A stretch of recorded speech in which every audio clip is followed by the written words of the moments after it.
Bienvenue dans l'émission Saveurs divines. Cette bonne nouvelle du royaume sera prêchée dans le monde entier pour servir de témoignage à toutes les nations.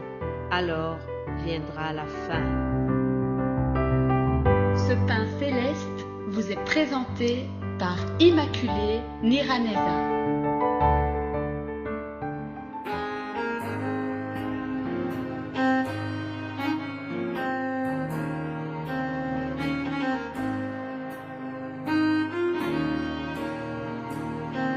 Bienvenue très chers amis qui suivent cette émission, que le nom de l'Éternel soit loué. Je vous invite à bénir justement notre Seigneur. Nous allons bénir Dieu en lisant un psaume, c'est le numéro 103, psaume de David. Mon âme bénit l'Éternel, que tout ce qui est en moi bénisse son saint nom. Mon âme bénit l'Éternel et n'oublie aucun de ses bienfaits. C'est lui qui pardonne toutes tes iniquités, qui guérit toutes tes maladies. Alléluia! Ah, ça c'est une bonne nouvelle déjà, chers amis. C'est lui qui guérit toutes nos maladies. Je prie que tu sois guéri au nom de celui qui guérit toutes les maladies. Je prie que le Seigneur te donne la paix. Alléluia! Nous entrons donc dans notre thème de la semaine et aujourd'hui je voudrais que nous puissions lire ensemble le passage où Jésus calme la tempête, Marc chapitre 4. Ce même jour, sur le soir, Jésus leur dit « Passons sur l'autre bord ».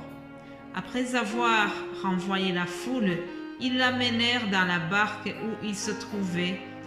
Il y avait aussi d'autres barques avec lui. Il s'éleva un grand tourbillon et le flot se jetait dans la barque au point qu'elle se remplissait déjà. Et lui, il dormait à la pourpre sur le coussin. Ils le réveillèrent et lui dirent « Maître, ne t'inquiètes-tu pas de ce que nous périssons ?» S'étant réveillé, il menaça le vent et dit à la mer « Silence, tais-toi !» Et le vent cessa, et il eut un grand calme.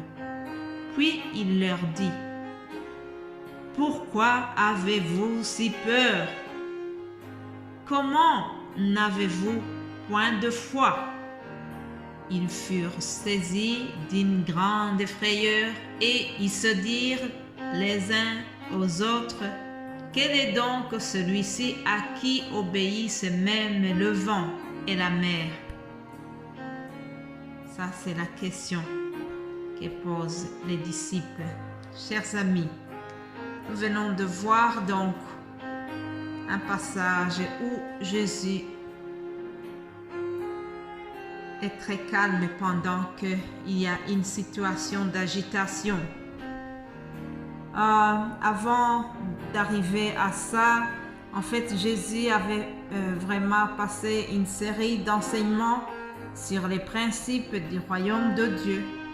Il avait enseigné sur les fondamentaux de ce royaume.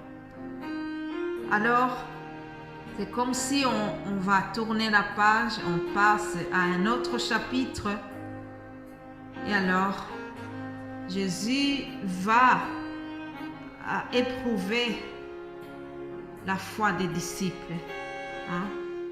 Il veut voir où en est leur foi. Mais aujourd'hui, nous ne sommes pas en train de voir la question concernant la foi. Je voudrais revenir dans notre thème de la paix. Ce que nous constatons, c'est que Jésus est en train de dormir au milieu de la tempête.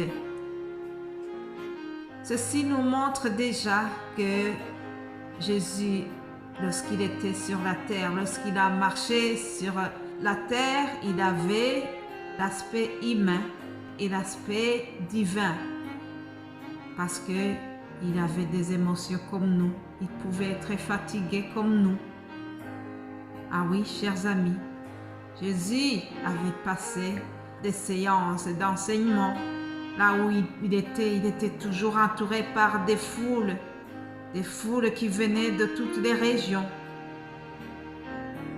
On peut comprendre la fatigue qu'il avait. Alors, Jésus fatigué, il s'endort. Mais ce qui est étonnant, c'est qu'il s'endort au moment où il y a une tempête, chers amis. Avant que la tempête éclate, certainement qu'il y a eu des signes précurseurs, des signes qui montraient qu'il va y avoir la tempête. Mais malgré cela, Jésus s'est endormi. Pourquoi? Comment arrive-t-on à dormir au milieu de la tempête? Parce qu'il avait de la paix. Il avait la paix qui lui vient du Père Céleste. Alléluia. Cela nous apprend quoi?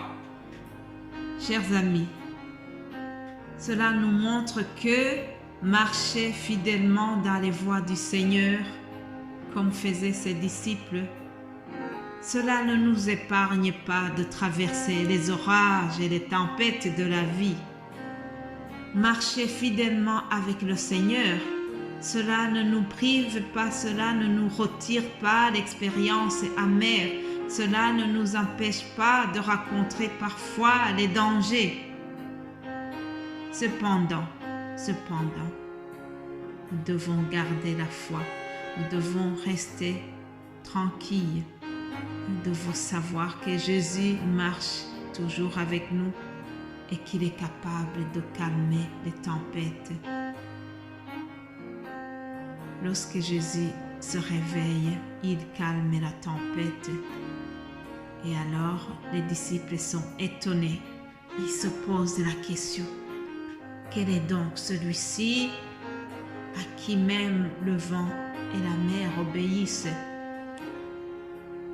Chers amis, lorsque Jésus calme cette tempête, c'est une démonstration de la puissance de Dieu. C'est une démonstration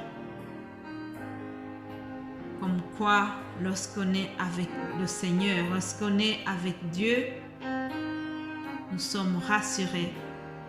Les choses qui pourraient nous troubler, nous pouvons garder la paix malgré les situations difficiles. C'est ce que Jésus a témoigné en étant avec ses disciples.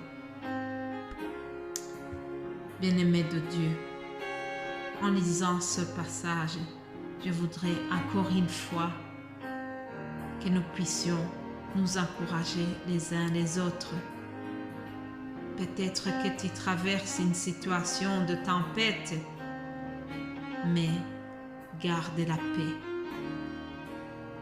Garde la foi. Au milieu de ta tempête, n'abandonne pas la foi. Garde confiance. Garde la paix dans ton cœur. Et surtout, tourne-toi vers le Seigneur. Des fois, Jésus nous donne l'impression qu'il dort et nous devons le réveiller. Comment le réveiller? C'est par la prière. En priant avec insistance, nous pouvons réveiller Jésus qui nous semble endormi à nos côtés. Oui, Jésus est là. Jésus est à côté de toi. Peut-être que tu as l'impression qu'il n'est plus là ou qu'il dort. Mais je te rappelle encore, celui qui te garde ne sommeille ni ne dort. Alors, aie la paix. Garde la paix au nom de Jésus-Christ. Amen.